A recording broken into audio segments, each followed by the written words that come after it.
مسيار سدني راس ماله صدارة، مثل العجوز اللي صحت بعد الأحلام.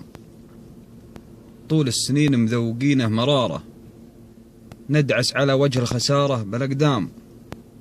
واليوم جالك ريش عقب الطرارة، وعقب المذلة والتعاسة والأوهام. تبقى صغير ولو لحقنا خسارة، خسارة الطيب بطولات الأقزام. 20 عام وكن فيكم حرارة، حتى المشايخ تفلوا طول الأعوام. وانفكت العقدة من أشباه سارة، بالغش والخدعة وتزوير حكام. أخذ الكلام وزبدته واختصاره، من تبكف لمواجه الروس يا خمام. يدوم عزك يا زعيم بجدارة، جهدك مثبت في الصحافة والإعلام. ومشكور يا جمهور باسم الإدارة، وحب الزعيم يزود عاما بعد عام. عبد المحسن أبو فرج، إهداء خاص لقرب الشقردية.